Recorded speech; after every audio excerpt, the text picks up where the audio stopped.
തിരുനാമത്തിന് മഹത്വം ഉണ്ടായിരിക്കട്ടെ. യേശു മിശിഹായുടെ ഈ സാന്ത്വന കൂടാരത്തിലേക്ക് സ്നേഹാദരോടുകൂടി വന്ദനം. വീണ്ടും ഒരു ക്രിസ്മസ് കാലവും ഡിസംബറിൻ്റെ തണുപ്പുമൊക്കെ ഓരോരുത്തരുടെ ഉള്ളിലേക്കും കടന്നു വരുന്നു. യേശുവിൻ്റെ തിരുപ്പിറവിയെ ഉള്ളിൽ എതിരേൽക്കുവാനും ദേവാലയത്തിൽ ആചരിപ്പാനും ഒക്കെ ആയിട്ട് എല്ലാ വിശ്വാസികളും ഒരു നോമ്പിലേക്കും കൂടി പതിയെ പ്രവേശിക്കുകയാണ്. യേശുതമ്പുരാൻ ശുദ്ധമുള്ള മത്തായി ശ്ലീഹായ്ക്ക് എഴുതിയ സുവിശേഷം 5-ാം അധ്യായത്തിൻ്റെ 15-ാമത്തെ വചനത്തിൽ പ്രകാരം ഓർമ്മപ്പെടുത്തി, പറയുടെ കീഴിൽ ഒരു വിളക്കുണ്ടായിരുന്നു. വിളക്കിന് മീതെ ആരോ പറയോ പാത്രമോ എടുത്ത് കമത്തിയിരുന്നു. അത് ശരിക്കും ഒരു വിളക്ക് തണ്ടിന്മേൽ വെക്കേണ്ടതാണ്. അങ്ങനെ അത് മുറിക്കും ഭവനത്തിന് മുഴുവനായിട്ട് വെളിച്ചം കിട്ടുമെന്നും ഓർമ്മപ്പെടുത്തി. അപ്പോൾ പറയുടെ താഴെ അതിൻ്റെ ഉള്ളിൽ ഒരു വിളക്കുണ്ടായിരുന്നു എന്ന ഓർമ്മപ്പെടുത്തൽ യേശു ഭൂമിക്ക് കൈമാറി. സത്യം പറഞ്ഞാൽ ഇന്ന് ഈ വിളക്കിന് എന്തു സംഭവിച്ചു എന്ന് ആരായാനായിട്ട് നമുക്ക് ഒരു ഒരുക്കകാലവും കൂടെ കിട്ടുന്നു. അതാവട്ടെ ഇത്തവണത്തെ ക്രിസ്തുമസ്. മണവാളനെ എതിരേൽപ്പാനായിട്ടുള്ള 10 കന്യകമാരുടെ വിളക്കുമെടുത്തുള്ള നിൽപ്പിനെക്കുറിച്ചൊക്കെ നമ്മൾ സുവിശേഷത്തിൽ യേശുതമ്പുരാൻ പറഞ്ഞ കഥയിലൂടെ മനസ്സിലാക്കുന്നുണ്ട്. എന്നാൽ ഇവിടുത്തെ ഈ വിളക്കിന് അത്തരം വലിയ ഉത്തരവാദിത്വങ്ങളൊന്നുമില്ല. ഒരു എതിരേൽപ്പിൻ്റെ ഭാഗമാകുവാനോ ആ എതിരേൽപ്പൻ ആർക്കു വേണ്ടിയാണോ ആ മണവാളനോ രാജാതിരാജനോ ഒക്കെ കടന്നു വരുന്ന സമയത്തോ അസമയത്തോ ഒക്കെ തയ്യാറായി നിൽക്കുവാനുള്ള ഉത്തരവാദിത്വവും ഇവിടെയില്ല. ഇവിടെ ഒരു വിളക്കേ ഉള്ളൂ, അതും സ്വന്തം ആവശ്യത്തിനുള്ള വിളക്ക്. സ്വന്തം വഴിക്ക് വെളിച്ചം കിട്ടുവാനായിട്ട് അത്തരത്തിൽ വെളിച്ചത്തിന് വഴിയിലൂടെ സ്വന്തം ആത്മാവിനെയും ശരീരത്തെയും വിചാരത്തെയും ഒക്കെ കൊണ്ടുപോകാനായിട്ടുള്ള ഒരു സൗകര്യമായിരുന്നു ഈ വിളക്ക്. അങ്ങനെ ഒരു മുറിക്ക് ഒരു ഭവനത്തിനൊക്കെ കുറച്ചുകൂടി പ്രകാശമാവുന്നു. സ്വന്തം ജീവിതവുമായി ബന്ധപ്പെട്ട് ഓരോ മനുഷ്യനും ലഭിച്ച വളരെ വലിയൊരു സൗകര്യമോ വളരെ വലിയ ഒരു അനുഗ്രഹമൊക്കെയായിരുന്നു ഈ വിളക്ക്. ഈ വിളക്കിന് എന്താണ് സംഭവിച്ചത്? ഒരു പാത്രം കൊണ്ട് അതിനെ കമഴ്ത്തി മൂടിക്കളഞ്ഞു. വിളക്ക് കത്തിച്ചു വെച്ചിട്ട് ഒരു പാത്രം കൊണ്ട് കമഴ്ത്തി മൂടിയാൽ ഉണ്ടാകാവുന്ന ഭവിഷ്യത്തിനെ കുറിച്ച് ശാസ്ത്രീയ ജ്ഞാനമൊന്നും ആർക്കും ആവശ്യമില്ല. എപ്പോൾ ആ വിളക്ക് കെട്ടു എന്ന് ചോദിച്ചാൽ മതി, ഒരു സംശയമില്ലാത്ത കാര്യമാണ്. ആ വിളക്കിനും വെളിച്ചത്തിനുമൊക്കെ എന്തു സംഭവിച്ചു എന്നും എന്താണ് ഇങ്ങനെയൊക്കെ സംഭവിക്കാനായിട്ട് ഇത്രയും അശ്രദ്ധയോടെ അലസതയോടെ ഞാൻ ജീവിക്കുന്നതെന്നുമൊക്കെ ഒരു ഡിസംബറിനോട് ചേർന്ന് വരുന്ന പശ്ചാത്തലത്തിൽ കണ്ടെത്താൻ ശ്രമിക്കുന്നത് എത്രയോ നല്ല കാര്യമാണ്. യേശുവിൻ്റെ പിറവിയിലേക്ക് ഉള്ളിൻ്റെ ഉള്ളിൽ യേശുവിൻ്റെ ഒരു സ്നേഹാനുഭവം രൂപപ്പെടാനായിട്ട്, അതല്ലെങ്കിൽ ഉള്ളിൻ്റെ ഉള്ളിലുള്ള യേശു അനുഭവം കുറച്ചും കൂടി വളർന്ന് മുതിരുവാനായിട്ടുള്ള ഒരു കാലവും കൂടിയാണ് ഈ ക്രിസ്മസിനായിട്ടുള്ള ഒരുക്കകാലമൊക്കെ. ശുദ്ധമുള്ള യോഹന്നാൻ്റെ സുവിശേഷം 8-ാം അധ്യായത്തിൻ്റെ 12 ചേർന്ന് യേശു അരുളി ചെയ്തു, ഞാൻ ലോകത്തിൻ്റെ വെളിച്ചമാണ്. അപ്പോൾ എന്നിൽ വസിക്കുന്നവൻ ഒരിക്കലും അന്ധകാരത്തിൽ ആയിരിക്കുന്നില്ല എന്നും ഉറപ്പ് ക്രിസ്തു നൽകുന്നുണ്ട്. അപ്പോൾ ഞാൻ ലോകത്തിൻ്റെ വെളിച്ചമാണ്. ആ ലോകത്തിൻ്റെ വെളിച്ചമായ യേശു ഓരോരുത്തർക്ക് അന്ധകാരം നിറഞ്ഞ ഈ ലോകത്തിൽ ജീവിപ്പാനായിട്ട് ഒരാത്മാവിൻ്റെ വെളിച്ചത്തെയും വിളക്കിനെയും നൽകിയിട്ടുണ്ട്. ഈ വെളിച്ചത്തിനും ആ വെളിച്ചം തന്നുകൊണ്ടിരുന്ന വിളക്കിനുമൊക്കെ എന്തു സംഭവിച്ചു എന്ന് ആരായാനായിട്ടുള്ള ഒരു ശ്രമം, ഒരു താല്പര്യവും ആഭിമുഖ്യവുമൊക്കെ നമ്മൾ ഓരോരുത്തരും പുലർത്തേ മതിയാവും. പാതിരാവിലായിരുന്നു അവൻ ജനിച്ചതെന്നുള്ള ഓർമ്മ ഒന്നുകൂടി മനസ്സിലേക്ക് കൊണ്ടുവരും നല്ലതാണ്. ആ പാതിരാവിൽ അവൻ്റെ പിറവിയോട് ചേർന്ന് ഒരു വലിയ നക്ഷത്രം ഉദിച്ചു എന്നുള്ള ഒരു അടയാള സദ്വാർത്ത കൂടി നമ്മൾ സുവിശേഷ വചനങ്ങളിലൂടെ തിരിച്ചറിയുന്നുണ്ട്. പ്രകാശമായിരുന്നു. ആ പ്രകാശത്തിൻ്റെ ചെറിയ ഒരു പതിപ്പായിരുന്നു ഓരോരുത്തർക്കും ലഭിച്ചിരിക്കുന്ന വിളക്ക്. ആത്മാവിൻ്റെ ആ ചൈതന്യത്തിന് ഇന്നെന്ത് സംഭവിച്ചു? അവനവനൊരു ആത്മാവുണ്ടെന്നോ ഈ ആത്മാവിന് ഒടുവിൽ നിത്യതയുടെ ഭാഗമാകേണ്ടതാണെന്നോ ധാരണയില്ലാതെ ഭൂമിയിൽ ജീവിക്കുന്ന ഓരോരുത്തർക്കും ക്രിസ്തുമസ് അത്ര പുതുമയുള്ള കാര്യമൊന്നുമല്ല. ഓരോ വർഷത്തിൻ്റെയും അവസാന മാസത്തിൻ്റെ അവസാന ആഴ്ചയിൽ എവിടെയോ സംഭവിക്കുന്ന ഒരു ഉത്സവം മാത്രമായിട്ട്, ഒരാഘോഷം മാത്രമായിട്ട് ക്രിസ്മസ് മാറുന്നു എന്നുള്ളതാണ്. ക്രിസ്മസിനോടുള്ള സമീപനം അങ്ങനെയായിട്ട് മാറുന്നു എന്നുള്ളതാണ്. 4 ഗുണപരമായ വിചാരങ്ങളിലേക്ക് നമ്മൾ എത്തുന്നത് എത്രയോ നല്ലതാണ്.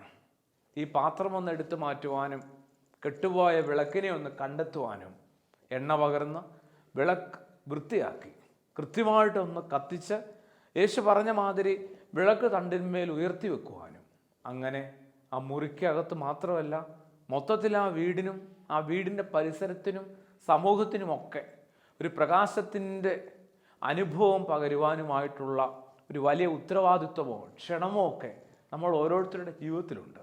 ക്രിസ്തുവുമായി ബന്ധപ്പെട്ട് സ്നേഹത്തിലായിരിക്കുന്ന, ക്രിസ്തുവിനെ പിന്തുടരുന്ന എല്ലാവർക്കും ബാധകമായ ഒരു കാര്യം കൂടിയാണ് അത്. അതിനാവട്ടെ അവനവനെക്കുറിച്ച് ഒരു വിനയബോധം ആവശ്യമാണ്. അതുതന്നെയാണ് 4 ഗുണപരമായ വിചാരങ്ങളിൽ ആദ്യത്തേത്. ഒരു വിനയബോധത്തിലേക്ക് നാം പ്രാർത്ഥനാപൂർവം ഈ ഒരു കാലയളവിൽ എത്തുക. യേശുവിൻ്റെ ഒരു സ്നേഹാനുഭവം ഉള്ളിൽ പിറക്കുവാനായിട്ട് ഒരു വിനയ അനുഭവത്തിലൂടെയോ വിനയ വിചാരത്തിലൂടെയോ ഒക്കെ കടന്നു പോകുന്നത് നല്ലതാണ്. പൗലോസ് അപ്പോസ്തലൻ കൊരിന്ത്യർക്ക് എഴുതിയ 1-ാം ലേഖനം അതിൻ്റെ 4-ാം അധ്യായം അതിൻ്റെ 7-ാമത്തെ വചനത്തിൽ ഇപ്രകാരം ഓർമ്മപ്പെടുത്തുന്നുണ്ട്.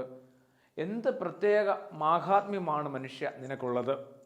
വളരെ എന്താ പറയുക, ഡയറക്റ്റായ ഒരു മെസ്സേജാണ്. എൻ്റെ കുറേയും കൂടി കഠിന ഭാഷയെ പറഞ്ഞാൽ ഒരു ഡയറക്റ്റ് അറ്റാക്കാണത്. എന്ത് പ്രത്യേക മാഹാത്മ്യമാണ് മനുഷ്യ നിനക്കുള്ളത്. എല്ലാം ദാനമായിരിക്കെ ഇതൊന്നും ദാനമല്ല എന്ന മട്ടിൽ നീ ജീവിക്കുന്നത് എന്താണ്? അപ്പോൾ വിനയത്തിൻ്റെ അഭാവം ശരിക്കും പറഞ്ഞാൽ ഒരു സ്നേഹത്തിൻ്റെയോ യേശുവിൻ്റെയോ ഒക്കെ അഭാവത്തെയാണ് സൂചിപ്പിക്കുക.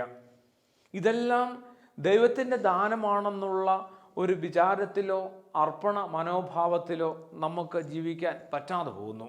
ശരിയാണ്, നല്ലൊരളവിൽ നമ്മുടെ അധ്വാനമുണ്ട്, അതിനുവേണ്ടിയുള്ള തയ്യാറെടുപ്പുകളുണ്ട്, കഠിനമായ കണ്ണു നിറഞ്ഞ പ്രാർത്ഥനയുണ്ട്, നമ്മുടെ മാത്രമല്ല പലരുടെയും. ഇതിൻ്റെയൊക്കെ കൂടി ഫലമാണ് ഓരോരുത്തരുടെയും ജീവിത ഫലങ്ങളും. എന്നിരുന്നാൽ തന്നെയും ഇത് തമ്പുരാൻ്റെ ഒരു ദാനമാണെന്ന് കൂടി തിരിച്ചറിഞ്ഞ് വിനയത്തിലായിരിക്കാനായിട്ട് കൂടി പരിശ്രമിക്കേണ്ടതാണ്.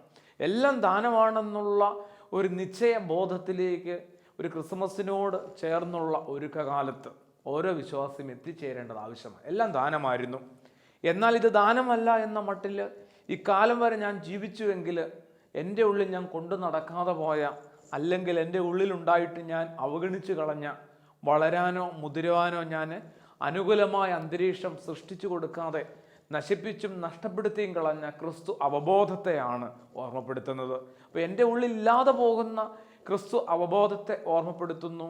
എൻ്റെ ജീവിതത്തിൽ കുറച്ചെങ്കിലും വിനയമില്ലാതെ പോയെങ്കിൽ, വീണ്ടും ഗുണപരമായ 2-ാമത്തെ വിചാരത്തിലേക്ക് വന്നാൽ അതും പൗലോസ് അപ്പോസ്തലനിലൂടെയാണ് നമുക്ക് ലഭിക്കുക. അതും കൊരിന്ത്യ സഭയ്ക്ക് എഴുതിയ 2-ാം ലേഖനം 4-ാം അധ്യായം അതിൻ്റെ 7-ാം വചനം. ക്രിസ്തു എന്ന നിധി ഓരോരുത്തർക്കും ലഭിച്ചിരിക്കുന്നത് ശരീരമെന്ന ഒരു മൺപാത്രത്തിലാണെന്ന് പൗലോസ് അപ്പോസ്തലൻ ഓർമ്മപ്പെടുത്തുന്നു. ട്രഷർ ഇൻ ക്ലേ എന്ന് പറയുന്ന ഫുൾട്ടൻ ജഷീൻ എന്ന് പറയുന്ന കാത്തലിക് ബിഷപ്പിൻ്റെ അതിമനോഹരമായ ഒരു പുസ്തകമുണ്ട്. എന്ന് പറഞ്ഞാൽ മൺപാത്രത്തിലെ നിധിയാണ് ഓരോ മനുഷ്യനും. നിധി എന്ന് പറയുന്ന ഭാഗം യേശുവിനെയാണ് ഓർമ്മപ്പെടുത്തുന്നത്.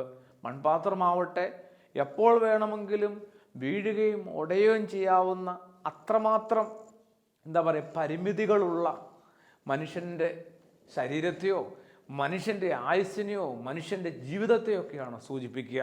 അത്തരമൊരു ബോധത്തിലേക്ക് കൂടി നമ്മൾ ഉണരേണ്ടതും എത്തിച്ചേരേണ്ടതും ആവശ്യമാണ്. അപ്പോൾ ഒരു വിനയബോധം നമ്മളെ എത്തിക്കുന്ന അടുത്ത തലമാണ് ഈ ശരീരം അതിനേക്കാളും വലുതാണ് അതിൻ്റെ ഉള്ളിലുള്ള യേശു എന്ന നിധി. നിങ്ങൾ ഓരോരുത്തരും ദൈവം വസിക്കുന്ന ആലയങ്ങളാണെന്ന് പൗലോസ് അപ്പോസ്തലൻ വീണ്ടും നമ്മളെ ഓർമ്മപ്പെടുത്തുന്നുണ്ട്. കൊരിന്ത്യർക്ക് എഴുതിയ 1-ാം ലേഖനം അതിൻ്റെ 3-ാം അധ്യായം 15, 16, 17 വചനഭാഗങ്ങളിൽ നമുക്ക് തീർച്ചയായിട്ടും കാണാം, നിങ്ങൾ ഓരോരുത്തരും ദൈവം വസിക്കുന്ന ആലയങ്ങളാണ്. അപ്പോൾ ആലയത്തെക്കാളും കുറച്ചും കൂടി പ്രാധാന്യം അതിനുള്ളിൽ വസിക്കുന്ന ദൈവത്തിനാണ്. അപ്പോൾ ആ ദൈവത്തെ കുറേ കൂടി ജീവിതത്തിൽ ഗൗരവത്തിലെടുത്ത് ആ തമ്പുരാൻ ഇണങ്ങുന്ന വിധത്തിൽ ജീവിപ്പാനായിട്ടുള്ള ഒരു ഒരുക്കമോ പരിശീലനമോ അതിനായിട്ടുള്ള പ്രാർത്ഥനയോ ധ്യാനമോ ഒക്കെ നടക്കേണ്ടത് ഒരു ക്രിസ്മസിനായിട്ടുള്ള ഒരു ഒരുക്കകാലത്താണ്. അത് ഇത്തവണ ഒരു പതിവ് ശൈലിയിൽ അങ്ങ് ഒഴുക്കിനൊത്ത് നമ്മൾ നീങ്ങി നശിപ്പിച്ച് കളയാതെ ഇത്തിരി ബോധത്തോടെ ഒന്ന് നിൽക്കുവാനും ആലോചിച്ച് കുറച്ച് നല്ല തീരുമാനങ്ങളിൽ എത്തുവാനും ഒക്കെ ഓരോരുത്തർക്കും സാധിക്കേണ്ടതാണ്. അങ്ങനെ എല്ലാം ദാനമായിരുന്നു എന്നുള്ള ഒരു നിർമ്മലമായ വിനയ വിചാരത്തിലേക്ക് എത്തുന്ന ഓരോരുത്തർക്കും തോന്നിത്തുടങ്ങും, ഈ ശരീരമെന്ന് പറയുന്നതോ ഈ ജീവിതമെന്ന് പറയുന്നതോ ജീവനെന്ന് പറയുന്നതോ ആയുസ്സെന്ന് പറയുന്നതോ ഒക്കെ ഒരർത്ഥത്തിൽ ചിന്തിച്ചാൽ വളരെ ചെറുതും ഹ്രസ്വവുമാണ്. നമ്മൾ ഉദ്ദേശിക്കുന്ന അത്ര, ഇന്നലെ വരെ കൊടുത്ത അത്ര വലിയ അമിത പ്രാധാന്യം ഇതിന് കൊടുക്കുമ്പോൾ ഇതിലും വലിയ പ്രാധാന്യം കൊടുക്കേണ്ടതാണ് ആത്മാവും, ആത്മാവിൻ്റെ നിത്യതയും യേശു അവബോധത്തിനുമൊക്കെ. അങ്ങനെയാവുമ്പോൾ നമ്മൾ പതിയെ വീണ്ടും പൗലോസ് അപ്പോസ്തലനെ ഒന്ന് ആശ്രയിക്കേണ്ടി വരും. ഉള്ളിൻ്റെ ഉള്ളിൽ ക്രിസ്തു ഉണ്ടായിരുന്നു. കൊലോസ്യർക്കെഴുതിയ ലേഖനം 1-ാം അധ്യായത്തിൻ്റെ 26-27 കഴിയുമ്പോൾ യുഗങ്ങളോളം പ്രവാചകന്മാർക്കും തലമുറകൾക്കുമൊക്കെ മറച്ചു വെച്ചിരുന്ന വലിയ മഹത്വത്തിൻ്റെ രഹസ്യം ഞാനിന്ന് വെളിപ്പെടുത്തുകയാണ്. എന്തൊരു ഭംഗിയായിട്ടാണ് ആ കാര്യങ്ങളെ പറഞ്ഞ് പൗലോസ് അപ്പോസ്തലൻ കൊണ്ടുവരിക. യുഗങ്ങളോളോ തലമുറകളോളോ മറച്ചു വെച്ച വലിയ രഹസ്യം ഇവിടെ വെളിപ്പെടുത്തുക. മഹത്വത്തിൻ്റെ ആ ആനന്ദമായ ക്രിസ്തു നിങ്ങളുടെ ഉള്ളിലുണ്ടെന്നുള്ളതാണ് ആ രഹസ്യം. ഓർക്കണം, തലമുറകളോളം യുഗങ്ങളോളം മറച്ചു വെച്ച ഒരു വലിയ ആനന്ദത്തിൻ്റെ രഹസ്യം വെളിപ്പെടുത്തുക ഇവിടെ. അത് ഇത്രയേ ഉള്ളൂ. യേശു എന്ന് പറയുന്ന ഒരു അനുഭവം നിങ്ങളുടെ ഉള്ളിലുണ്ടായിരുന്നു. കൊലോസ്യ ലേഖനം 1-ാം അധ്യായത്തിൻ്റെ 26-27 വചനഭാഗങ്ങളിൽ നമ്മളൊന്ന് ധ്യാനിച്ചാൽ തീർച്ചയായിട്ടും അവനവൻ്റെ ഉള്ളിൽ നിന്ന് യേശുവിൻ്റെ ഒരു ശ്വാസോച്ഛ്വാസത്തിൻ്റെ അനക്കവും മർമ്മരവും ഒക്കെ കേൾക്കാൻ പറ്റും. അതിനു വേണ്ടിയിട്ട് കൂടി ഈ ഒരു കാലയളവ് ഓരോരുത്തരും ഒന്ന് മാറ്റിവെച്ച് വിനിയോഗിക്കേണ്ടതാണെന്ന് സ്നേഹത്തോടെ ഓർമ്മപ്പെടുത്തട്ടെ. വീണ്ടും 4-മതും പൗലോസ് അപ്പോസ്തലനെ തന്നെയാണ് നമ്മൾ ആശ്രയിക്കുന്നത്. അതും കൊരിന്ത്യർക്കെഴുതിയ 2-ാം ലേഖനം 2-ാമത്തെ അധ്യായം അതിൻ്റെ 15-ാമത്തെ വചനം. ഓർക്കണം, ഞങ്ങൾ എങ്ങനെയായിരുന്നാലും എവിടെയൊക്കെ ആയിരുന്നാലും യേശുവിൻ്റെ പരിമളമാണെന്ന് പറയാനായിട്ട് പൗലോസ് അപ്പോസ്തലന് അതിഭയങ്കരമായി ധൈര്യമുണ്ടായിരുന്നു. ധൈര്യമാണോ അതൊരു സത്യസന്ധതയുടെ അങ്ങേയറ്റത്തെ തെളിമയാകുന്ന പ്രകാശമാണോ എന്താണെന്നറിയില്ല. ഞങ്ങൾ എങ്ങനെയൊക്കെ ആയാലും എവിടെയൊക്കെ ആയാലും ദൈവത്തിന് മുമ്പിലും നിങ്ങളുടെ മുമ്പിലും ഒക്കെ ഞങ്ങൾ ക്രിസ്തുവിൻ്റെ പരിമളമാണ്. ശരിക്കും പറഞ്ഞാൽ ആ പരിമളം എന്ന വാക്ക് അങ്ങനെ തന്നെയാണോ അതിൻ്റെ ഒറിജിനൽ എന്നൊക്കെ അറിയാനായിട്ട് ഒരുപാട് പണ്ഡിതരെ കാണുകയും ഗ്രന്ഥങ്ങൾ പരിശോധിക്കുകയൊക്കെ ചെയ്തിട്ടുണ്ട്. ആ വാക്കാകരുതെന്നുള്ള ഒരു നല്ലതല്ലാത്ത ആഗ്രഹത്തിൻ്റെ പശ്ചാത്തലത്തിൽ പരിമളമാണ് ഞങ്ങളെന്ന് പറയുമ്പം അതും യേശു എന്ന പരിമളമാണ് ഞങ്ങൾ, ക്രിസ്തുവിൻ്റെ പരിമളമാണ്. എന്തൊരു മനോഹരമായ സൗന്ദര്യമുള്ളൊരു സങ്കല്പവും കൂടിയാണ്. എന്തൊരു വലിയ ധ്യാനമാണത്. അത് പറയാനായിട്ട് പൗലോസ് അപ്പോസ്തലന് ശേഷം ആർക്ക് സാധിക്കുമെന്നുള്ളതാണ്. ഇത്ര ആളുകൾക്ക് പറയാൻ പറ്റും. ഞാനെന്ന് പറയുന്നത് നിങ്ങളുടെ മുമ്പിലും ദൈവത്തിൻ്റെ മുമ്പിലും യേശുവിൻ്റെ പരിമളമാണ്. അപ്പോൾ ഒരു യേശുവിൻ്റെ പിറവിക്കാലത്തേക്ക് നാം ഓരോരുത്തരും പ്രാർത്ഥനാപൂർവം ഒരുമിച്ചാകുമ്പോൾ, ഒരുങ്ങി വരുമ്പോൾ തീർച്ചയായിട്ടും ഈ 4 കാര്യങ്ങളെ വിട്ടുപോകാതിരിക്കാനായിട്ട് ശ്രദ്ധിക്കണം. ഒരു വിനയത്തിൻ്റെ സമർപ്പണത്തിൻ്റെ മനോഭാവം ആവശ്യമാണ്. എല്ലാം അങ്ങയുടെ ദാനമായിരുന്നു, എല്ലാം അതിനകത്തെല്ലാം അടങ്ങിയിട്ടുണ്ട്. അങ്ങനെ ഒരു ബോധത്തിലേക്ക് പ്രവേശിക്കുന്ന ഓരോരുത്തർക്കും ശരീരം എന്നതിനേക്കാളും അപ്പുറത്ത് ആത്മാവിന് ഒരു പ്രാധാന്യമുണ്ടെന്ന് മനസ്സിലാവും. ജീവൻ എന്നതിനേക്കാളും അപ്പുറത്ത് നിത്യതയ്ക്ക് കുറച്ചും കൂടി പ്രാധാന്യമുണ്ടെന്ന് ബോധ്യപ്പെടും. അത് നമ്മളെ യേശു അവബോധത്തിലേക്ക്, ഒരു യേശു സ്നേഹാനുഭവത്തിലേക്ക് കുറച്ചും കൂടി വേഗത്തിൽ, കുറച്ചും കൂടി എളുപ്പത്തിൽ, ഗാഢമായി എത്തിക്കും. ഒരു സംശയമില്ല. അങ്ങനെയാകുമ്പോൾ ആ കൊലോസ്യ സഭയോട് പൗലോസ് അപ്പോസ്തലൻ പറഞ്ഞ കാര്യം, യുഗങ്ങളോളം തലമുറകളോളമൊക്കെ മറച്ചു വെച്ച ആ വലിയ മഹത്വത്തിൻ്റെ രഹസ്യം കർത്താവായ യേശു എൻ്റെ ഉള്ളിലുണ്ടെന്നുള്ള ബോധ്യവും എനിക്കപ്പോൾ ഉണ്ടാവും. അപ്പോൾ ഞാൻ പതിയെ എല്ലാവർക്കും മുമ്പിൽ യേശുവിൻ്റെ പരിമളമാണ്. ശരിയാണ്, കുന്തിരിക്കത്തിൻ്റെ മണമൊക്കെ എനിക്കുമുണ്ട്. അത് എപ്പോഴാണെന്ന് ചോദിച്ചാൽ ഒരു ആരാധനയുടെ പരിസരത്തിനകത്തായിരിക്കുമ്പോൾ മാത്രമാണ്. അങ്ങനെ ആവുമ്പോൾ ഓരോരുത്തർക്കും അത്തരം കുന്തിരിക്കത്തിൻ്റെ സുഗന്ധമുള്ള നേരങ്ങളും അല്ലാത്ത നേരങ്ങളുമുണ്ട്. ഇത് രണ്ട് വിധത്തിൽ ഒരു മനുഷ്യൻ ജീവിക്കാതെ, രണ്ടിലധികം വിധത്തിലും ജീവിക്കാതെ എപ്പോഴും ഒരേപോലെ ആകാനായിട്ടാണ് പൗലോസ് അപ്പോസ്തലൻ ഓർമ്മപ്പെടുത്തുക. നിങ്ങൾക്ക് മുമ്പിലും സകലർക്ക് മുമ്പിലും സർവശക്തനായ ദൈവത്തിൻ്റെ മുമ്പിലും ക്രിസ്തുവിൻ്റെ പരിമളമാണ്. വർത്തമാനകാല ജീവിതത്തിലേക്കെന്ന് വന്നാൽ യേശുവുമായിട്ടുള്ള നമ്മുടെ ബന്ധം എന്താ? യേശുവിനെ എങ്ങനെ, എന്തിനൊക്കെയാണ് നാം ഉപയോഗിക്കുക? എന്തിനൊക്കെയാണ് ഉപയോഗിക്കുക? മീൻ പിടിക്കാൻ പോയ ആൾക്ക് ആ പഴയ കഥയിലെ കുടവാണ് കിട്ടിയത് വലയ്ക്കകത്ത്. തലമുറകളോളം കൈമാറി വന്നൊരു കഥയുണ്ടല്ലോ. മുക്കുവനൊരു കുടം കിട്ടിയെന്നും കുടം തുറന്നപ്പോൾ പുക പുറത്തേക്ക് വന്നെന്നും പുകയുടെ പിന്നാലെ ഭൂതം വന്നെന്നും നൂറ്റാണ്ടുകളായി ഈ കുടത്തിനകത്ത് അകപ്പെട്ട എന്നെ ഈ തടവിൽ നിന്ന് മോചിപ്പിച്ച നിനക്ക് എന്ത് വരമാണ് വേണ്ടത് ചോദിച്ചൊക്കെ കൊടുത്ത് സമൃദ്ധിയായിട്ട് കൊടുത്തു എന്നാണ് നമ്മൾ ആ പൈതൃക കഥകളിൽ വായിച്ചതും കേട്ടതുമൊക്കെ. അങ്ങനെ ഈ അടുത്ത കാലത്തും മുക്കുവനൊരു കുടം കിട്ടി. കുടം തുറന്നു, പുക വന്നു, പുകയുടെ പിന്നാലെ ഭൂതവും വന്നു. ഉറപ്പായി പൂർവികർക്ക് കിട്ടിയ അതേ സൗഭാഗ്യം എനിക്കും ഉണ്ടായി. ഇനി നാളെ മുതൽ ഞാനും കഥകളിൽ നായകനാകുകയാണ്. എന്തായാലും വരം ചോദിച്ചു ഭൂതം. കാരണം യുഗങ്ങളോളം നൂറ്റാണ്ടുകളോളമൊക്കെ ഈ കുടമെന്ന തടവറയ്ക്കകത്ത് അകപ്പെട്ട എന്നെ മോചിപ്പിച്ചു നീയാ. എന്തായാലും അധികമൊന്നും ആലോചിക്കേണ്ടി വന്നില്ല കൊച്ചിക്കാരനായ ഈ മുക്കുവന്. വയറ്റിലയോട് ചേർന്ന് ഒരു 4 സെൻറ്റ് ഭൂമിയും ഒരു 2 നിലയിലുള്ള കെട്ടിടവും മാത്രമായിരുന്നു ഇയാൾ ആവശ്യപ്പെട്ടത്. ഒരു 4 സെൻറ്റ് ഭൂമിയും ഒരു 2 നില കെട്ടിടവും. ഭൂതം എന്തായാലും പൊടുന്നവനെ കൈകൂപ്പിയിട്ട് പറഞ്ഞു, മുക്കുവ, ഞാനിതാ തിരികെ ഈ കുടത്തിനകത്തേക്ക് കയറുകയാണ്. നീ അടപ്പ് മുറുക്കി ഈ കായലിലേക്കോ കടലിലേക്കോ വലിച്ചെറിഞ്ഞു, അതാ രക്ഷ. അപ്പോൾ ഓർക്കണം, യേശു എന്ന് പറഞ്ഞ ആളെ നമ്മൾ എന്തിന് ഉപയോഗിക്കുന്നു, എങ്ങനെ ഉപയോഗിക്കുന്നു എന്നുള്ളത് ഈ ക്രിസ്മസിനോട് ചേർന്നുള്ള വിചിന്തനങ്ങളിൽ ശ്രദ്ധേയമായിട്ട് നമ്മളൊന്ന് കണ്ടെത്താൻ ശ്രമിക്കേണ്ടതാണ്. തീർച്ചയായിട്ടും നമ്മുടെ പ്രാർത്ഥന എന്താ? നമ്മളിങ്ങനെ നിരന്തരം കുറേ ആവശ്യങ്ങൾ യേശുവിൻ്റെ അടുത്ത് പറഞ്ഞുകൊണ്ടേയിരിക്കുക. ശുദ്ധമുള്ള ശമൂവേൽ ദീർഘദർശിയുടെ പുസ്തകം, ശമൂവേൽ പ്രവാചകൻ്റെ പുസ്തകം, 1-ാം പുസ്തകത്തിൻ്റെ 3-ാം അധ്യായം ഒന്ന് വായിക്കുന്നത് നല്ലതാണ്. ശമൂവേൽ എന്ന ബാലനായിരുന്നു. പള്ളിയിലുള്ളിൽ കിടന്നുറങ്ങുന്ന ശമൂവേൽ ബാലന് എന്താ പറയുക? പാതിരാ കഴിഞ്ഞ നേരത്തിൽ വിളിശബ്ദം കേൾക്കുക. ആരെ വിളിച്ചു? വിളിക്കാൻ ആകപ്പാടെ ഉള്ളത് പുറത്ത് അടുത്ത കെട്ടിടത്തിൽ ഉറങ്ങുന്ന എന്താ പറയുക പ്രവാചകനായ ഏലിയല്ലാതെ വേറെ ആരാ? ബാലൻ അവിടെ എത്തി. ആ ഏലി എന്ന് പറയുന്ന ഗുരുവിൻ്റെയും പ്രവാചകൻ്റെയും ഉറക്കം കളഞ്ഞിട്ട് ചോദിക്കുക, എന്നെ വിളിച്ചോ? വിളിച്ചില്ല. ഞാൻ വിളിച്ചില്ല നിന്നെ. ഇതിങ്ങനെ 3 തവണ ആവർത്തിച്ച് 3 തവണയും ഏലിയെ ശല്യപ്പെടുത്തി കഴിയുമ്പോൾ ഏലി പതിയെ ബാലനായ ശമൂവേലിനോട് ഒരു കാര്യം പറയുന്നുണ്ട്. ഇനി അങ്ങനെ ഒരു ശബ്ദം കേട്ടാൽ എന്തു ചെയ്യണം? ഇനി അങ്ങനെ ഒരു വിളിശബ്ദം കേട്ടാൽ നീ ഇങ്ങനെ പ്രതികരിക്കണം, അടിയൻ കേൾക്കുന്നു, യഹോവയെ കൽപ്പിച്ചാലും. അപ്പം യഹോവയെ കൽപ്പിച്ചാലും അടിയൻ കേൾക്കുന്നു. ശരിക്കും പറഞ്ഞാൽ പ്രാർത്ഥനയിൽ ഇങ്ങനെയൊരു തലവും കൂടിയുണ്ട്. ഇത്തരം ഒരു തരത്തിലും കൂടി പ്രാർത്ഥിക്കാനായിട്ടെങ്കിലും നമ്മളൊന്ന് പഠിക്കണ്ടേ? ദൈവമേ, നീ പറയുക, നീ പറഞ്ഞു തുടങ്ങുക, ഞാൻ കേൾക്കുകയാണ്. അടുത്ത കാലത്ത് വായിച്ച് അല്ലാതെ ഭാരപ്പെട്ടൊരു കവിതയുണ്ട്.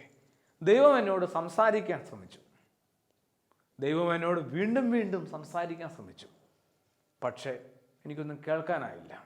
കാരണം ഞാൻ അപ്പോൾ പ്രാർത്ഥിക്കുന്ന തിരക്കിലായിരുന്നു.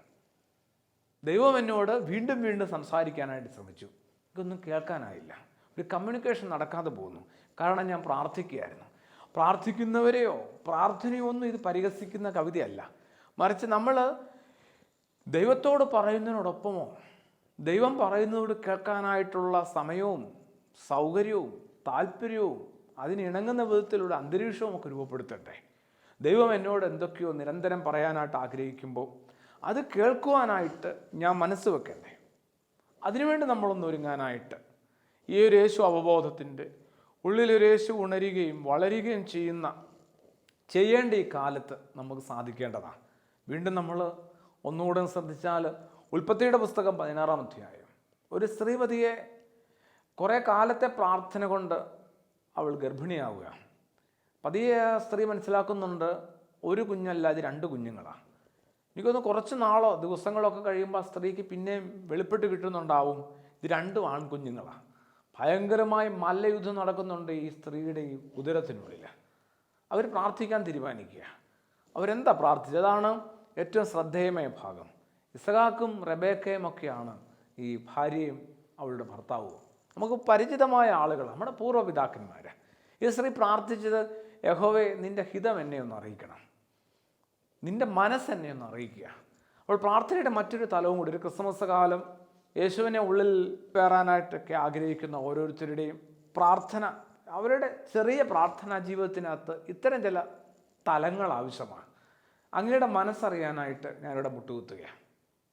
നമ്മുടെ പ്രാർത്ഥന ഇങ്ങനെ അല്ല എന്നുള്ളതാണ് ഏറ്റവും സങ്കടകരമായ കാര്യം.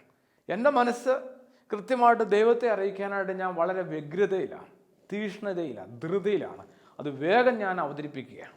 ഇത്ര കേട്ട കാര്യങ്ങളെ ഒന്ന് ഓർത്തെടുത്താൽ ഇത്രയേ ഉള്ളൂ. പാത്രം കൊണ്ട് നമ്മൾ ആത്മാവിൻ്റെ വെളിച്ചത്തെ വിളക്കിനെ മൂടിക്കളഞ്ഞു. അതിനെ ഒന്ന് സ്വാതന്ത്ര്യപ്പെടുത്തുവാനായിട്ട്, വിളക്ക് തിരികെ കിട്ടുവാനും വെളിച്ചം ചൊലിക്കുവാനും ഒക്കെ ആയിട്ട് നമ്മളൊന്ന് ശ്രമിക്കണം. അതായിരിക്കണം ഒരു ക്രിസ്തുമസിൻ്റെ അനുഭവം. അപ്പോൾ പൗലോസ് അപ്പോസ്തലനെ കൂട്ടുപിടിച്ച് നമ്മൾ ഗുണപരമായ 4 തലങ്ങളിലേക്ക് എത്തിയിരുന്നു. ഒരു വിനയബോധം നമ്മളുടെ ജീവിതത്തിൽ വളരെ ആവശ്യമാണെന്ന് നമ്മൾ തിരിച്ചറിഞ്ഞു. അങ്ങനെ ഒരു വിനയബോധത്തിലേക്ക് നമ്മൾ എത്തുമ്പോൾ ഈ ശരീരമെന്ന് പറയുന്നതോ ഈ ജീവിതമെന്ന് പറയുന്നതോ ഒരു മൺപാത്രമാണെന്നും എപ്പോൾ വേണമെങ്കിലും വീഴുകയും ഉടയുകയും ചെയ്യാമെന്ന ധാരണയും, അതിനുള്ളിലുള്ള ആത്മാവിൻ്റെ നിത്യതയ്ക്കും കുറെ കൂടി പ്രാധാന്യം നമുക്ക് ലഭിക്കും. അങ്ങനെയാകുമ്പോൾ ക്രിസ്തു എൻ്റെ ഉള്ളിലുണ്ട്, അത്തരം ഒരു മഹത്വത്തിൻ്റെ രഹസ്യം എനിക്ക് വെളിപ്പെട്ട് കിട്ടും. അങ്ങനെയാകുമ്പോൾ ആ ക്രിസ്തുവിന് ഇണങ്ങുന്ന വിധത്തിൽ ജീവിപ്പാനായിട്ട്, ക്രിസ്തുവിൻ്റെ പരിമളം പടർത്തി ജീവിപ്പാനായിട്ട് എനിക്ക് വലിയൊരു വിളിയും ആ വിളിക്കകത്തൊരു വെല്ലുവിളിയും ഉണ്ടെന്ന് ബോധ്യപ്പെടും. അങ്ങനെയാകുമ്പോൾ ശൗമൽ ബാലിനെ പോലെ യഹോവയെ അങ്ങ് പറയണമേ, ഞാൻ അടിയൻ കേൾക്കുന്നു എന്നും അങ്ങയുടെ മനസ്സറിയാനായിട്ട് ഞാനിതാ ഇവിടെ അങ്ങയുടെ മുമ്പാകെ മുട്ടുകുത്തുന്നു എന്നുള്ള ഒരു പ്രാർത്ഥനാ അവബോധം ഉണ്ടാവും. ഈ ക്രിസ്തുമസ് ഇത്തരം ചില വിചാരങ്ങളിലൂടെ യേശുവിലെത്താനായിട്ട്, യേശു നമ്മുടെ ഉള്ളിലെത്താനായിട്ട് ഓരോരുത്തരെയും ദൈവം അനുവദിക്കട്ടെ, അനുഗ്രഹിക്കട്ടെ എന്ന് വളരെ സ്നേഹത്തോടും ആദരവോടും കൂടി പ്രാർത്ഥിക്കുന്നു.